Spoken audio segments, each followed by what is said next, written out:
Magandang araw mga bay. Meron tayo ngayon pag-uusapan itong ganito kasi yun ang dami kong napapanood na parang dun sa hearing sa Senado, yung pinangunahan ni Senator Jinggoy Estrada. Tsaka nandun nga si umatid niya itong si Senador Rapi Tulfo. At dun niya sila nagkasagutan ni Gualvez. Medyo ang nangyari dito hindi yata nagustuhan ni Gualvez yung pagpupuna ni Senador Tulfo na korupsyon. Kaya medyo nagkainitan sila. Kaya itong pag-uusapan natin ngayon, ipi-play natin siya, pinutol-putol ko na para mabilis tayo. Ang unahin natin ngayon i-play itong kay Tulfo at saka kay Gualvez. Kasi marami kasing ang pumupuna, bastos daw ito si marami ang nagagalit na bastos daw ito si Tulfo. Lahat daw ng resource person niya pinapahiya, ganon. Parang sinisisi nila si Tulfo dito, ganon. Wala raw respeto, parang ganon, pinapahiya raw nila ang mga resource person. Kaya ito muna ang ipiplay natin.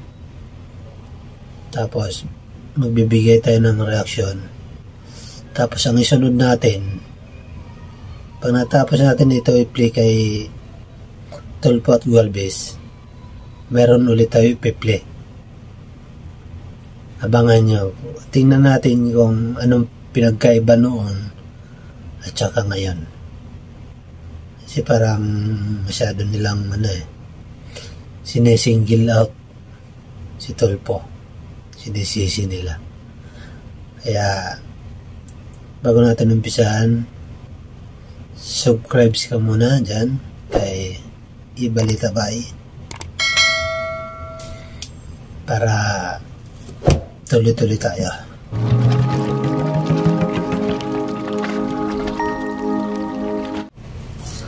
Okay, play na natin. Sino-sino involved sa corruption. May corruption dito, whether you like it or not. Do not tell us that we are corrupt. I'm not saying you are corrupt. But I definitely take offense, Senator, that you are already telling us that there is a corruption. I believe that is not a correct accusation to us. Well, sir, I'm sorry. I'll stand by what I said. Meron pong corruption dito. Masaktan ka na masaktan ka, I don't care. Prove to us na walang corruption, then sabihin nyo sa amin bakit ganito kalaking discrepancy. Pag napaliwanag mo ng maayos, then babawiin kung sinabi ko rito. Your Honor, mag-apologize pa ako sa'yo. Pero unless hindi mo ba ipaliwanag, then I'll stand by what I said, may corruption. Mr. Chair, may huling hirit lang ako, naalala ko. Ito.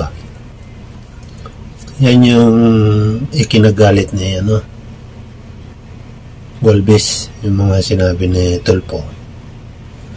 Samantala hindi naman siyang tinutukoy sa buong organisasyon. Wala rin siya pinangalanan. Diba? Ngayon, ito yung mga kasi mayroon ditong pasigunda si Senador Amy Marcos na hindi naman nila sinasali sa mga edit nila. Bumira din dito si Amy Marcos mas matindi pa nga. Ngayon, nagtataka ako bakit si Rapi Tulfo lang yung tinitira nila. Diba? Tungkol sa korupsyon. Mas matindi nga kay Amy Marcos. Ito, panoorin natin. mabigla dahil nabanggit nga ni Senator Tulfo yung 7 billion budget ng OPAP, may additional 2.6 billion para sa decommissioning. Additional po ba yun o kalakip na nung 7B? Mama, yung ano po natin, yung increase po is fully for pamana. This is a socio-economic project. Ayun na nga, pero yung 2.6 may pamana rin nakapaloob doon eh. Actually, sir, ma'am, yung ano, yung... O sige, i-breakdown na lang natin. Huwag na tayong mag-away dito. Mas maigi na, nakatulad ng sinabi ni Senator Tulfo at yung hinihingi ko kanina, i-breakdown po natin yung 7 billion ng OPAC, yung 1.9 na lumabas sa 2.6, yung karagdagan na 440 million na karirilis po lamang ng DBM. At itong huli na naalala ko, meron pa pala kayong trust fund, yung multi-country donor support for the normalization project. At andito yung support mula sa iba't ibang bansa. Trust fund. Tapos may mga support pa mula sa iba't ibang bansa. O saan napunta yun? Di ba? Yun ang tinatanong dito ni Senador Jaime. Sa katulad ng USAID, ng Japan at iba't iba pang mga bansa. Yun. Kasi napaano ko dito dahil ang mga napapanood ko, bastos daw ito si Tulfo, lahat daw ng resource person pinapaya niya. Hindi naman bago yan eh. Di ba? Hindi bago yan dahil nung 18 Congress ba yun? Nangyayari na yan sa loob ng Senado. Para malaman nyo, para maintindihan nyo, ito, panood natin. Kung sa inyo, mag-iba na kayo ng legal defense kasi yung plunder po ako. Alam nyo po, sa buong Pilipinas na nanonood sa inyo, hindi paniniwalaan na hindi mo alam na napunta yan sa kapatid mo. Your Honor, that is your assertion. Precisely. And ganyan din ang observation ng mga nanonood sa ating ngayon. Anyway, so itong yan ang inyong naging assertion. Ngayon, kung ganyan kayo sa 120 million pesos, how much more dun sa buong budget yung discretionary funds ng DOT? So it would give us a glimpse kung gaano kayo ka-reckless sa pag-disperse ng pondo ng gobyerno. Anyway, pupunta tayo rito sa kay Mr. Ben Tulfo. Your Honor, can I answer? I am not reckless when it comes to disbursement of funds. Well, wala akong question, so hindi kailangan ng sagot. Ngayon, di ba? mas malala pa nga to si Mayor Trillanes. Ay, Mayor. Mas malala pa to noon. Kasi harap-harapan talaga sasabihin niya na hindi ko naman tinatanong. Kaya bakit siya sumasagot? Di ba? Kaya hindi na bago yan. Malamang nakita ito ni Senador Tulfo na inallowed ng mga senador yung mga ganyan. Kaya pwede. Di ba? Pwede naman pala. Bakit nagagalit itong mga ba't tinitira nila ito si Senador Tulfo? Bakit? Dahil ba matunog siya 2028? Diba? Yun eh. Namumuliti ka na kayo, hindi nyo pang alam kung tatakbo eh. Tuloy natin. Dito, kay Mr. Tulfo, magkano ang total na na-receive mo? Your Honor, meron ho kaming copy of my check and we have to account everything kung magkano bang binayad sa amin. So offhand, I don't have the record, but we can present that maybe in the court of law. Ito na. Panayang iwas na. Pero doon sa radio program, kita tapang Pero ngayon, nabibilaukan yung katotohanan. Ang hirap lumabas, ano? Sa Tulfo. I look at you straight in the eye and still not finished. Well, anyway, ganito yan. So, alam nyo dito, as described, so swak na swak. Kung pasok na pasok ka, bitag. Dito sa bitag. Di ba, Mr. Tulfo? Anyway, pupunta tayo dito sa iTravel Pinas. Mawalang galang lang po.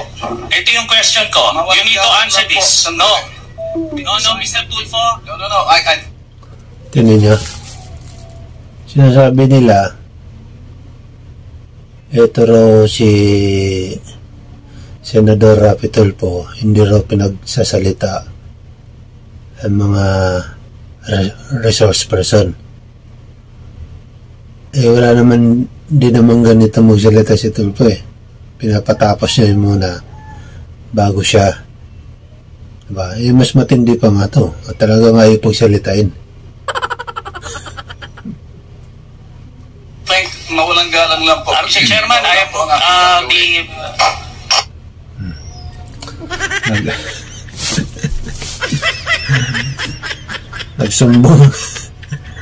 Nagsumbong si Trillanes kay Chairman Dublit Plaka. Yun. Pinilabas ko lang yan kasi ang dami kong napapanood na iba raw ang mga senador ngayon. Bastos daw, ganito. Mas malala pa ngayon noon. Diba? Kita nyo naman. Binigyan ko lang kayo ng example, marami pa yan. Kaya bakit sinisingle out nila si Rapi Tulfo dito? Unang-una, hindi lang si Rapi Tulfo yung nagsalita. Nandyan din si Senator Jinggoy, nagsalita rin. Si Senadora Amy Marcos, nilabas niya rin yung mga pira na nakukuha ng mga kay Golbis, di ba? Hindi kay Golbis pundo na nakukuha nila ang pundo. Yan din ang hinahanap ni Senadora Amy Marcos. Yun yung point ko dito. Hindi na yan bago. Yung mga ganyan sa Senado, hindi na bago. Dahil nangyayari yan na yan noon pa. Mas matindi pa. Kung matatandaan nyo, ito si Trillanes versus Enrile. Diba? Mas matindi yun. Trillanes versus Enrile. Tapos, Trillanes versus Gordon. Mas matitindi pa nga yun Talagang labanan talaga. Jinggoy Estrada versus Cayetano. Noon. Diba? Talagang labanan talaga sa loob ng Senado. Yan nga lang parang korupsyon lang, umiiyak na kayo Parang ayaw nyo matigil yung korupsyon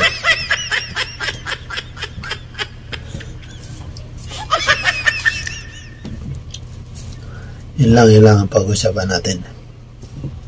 Thank you.